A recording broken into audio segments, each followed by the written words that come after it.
Hello crafty friends, welcome to today's video. Today I am going to make another messy mixed media card for you. I had a few hours spare and I had an empty slot in my YouTube schedule, so I thought I would record this and pop it up for you today. So the first thing I did was take a piece of mixed media paper, cut it down into a panel that would fit on a 5x7 card blank with a little bit of a border around the outside, and then I ran it through my sewing machine. I sewed in a running stitch around the four edges twice using white thread, and this was just something a little bit different to my normal faux stitching with dies, and added some lovely texture to the edge of the card panel.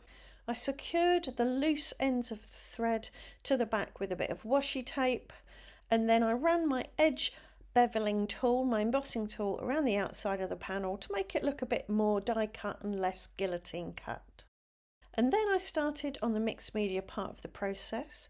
I put some salvaged patina distress oxide down onto my glass mat, squirted it with water to turn it into a paint, and then picked it up with my smusher and smushed it in a diagonal from the top left to the bottom right.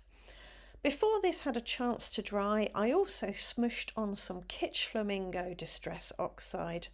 I went for a bit of a pink and blue theme, and where the two wet colours mixed and mingled, you got a bit of a purple going on.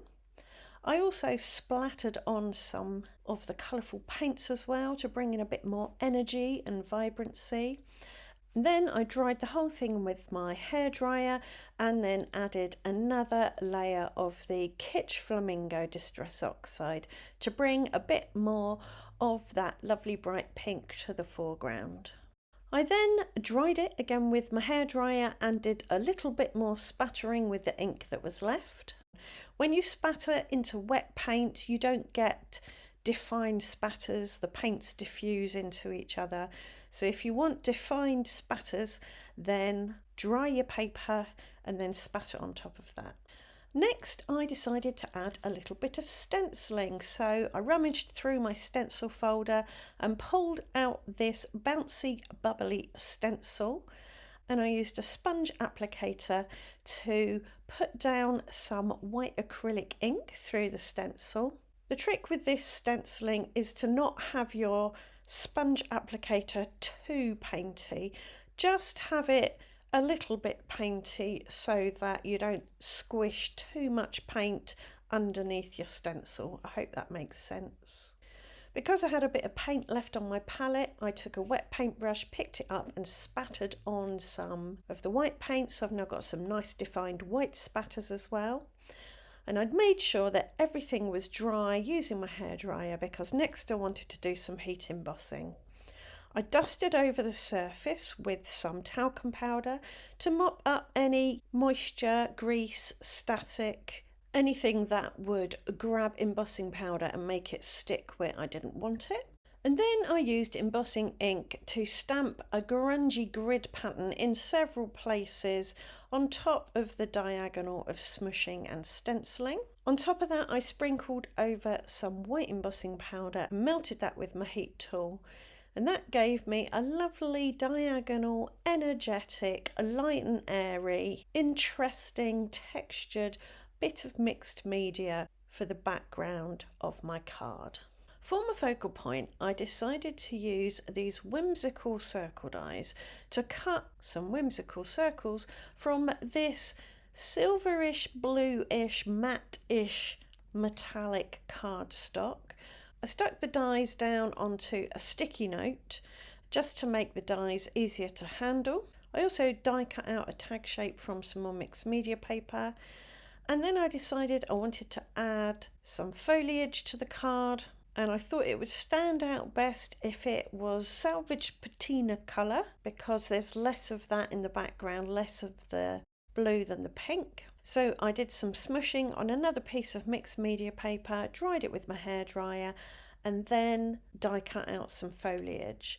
And to just bring in a bit of extra variation and a bit of depth and darkness in a few places, I used my peacock feathers sponge dauber to add a little bit of extra ink and that darkness that I was looking for. To add glue to the back of my whimsical circles, I stuck them face down on the same sticky note that I'd used earlier, so waste not, want not, and then I used my glue dauber to add some high-tack PVA to the back. And once those were all glued up, I used my tweezers to transfer them onto my card. Did I forget to say that I'd already put my card panel on a card blank? I think I did, but I think you can see that. So I put the whimsical circles in the bottom right-ish area of the card, and this is the foundation for my focal point.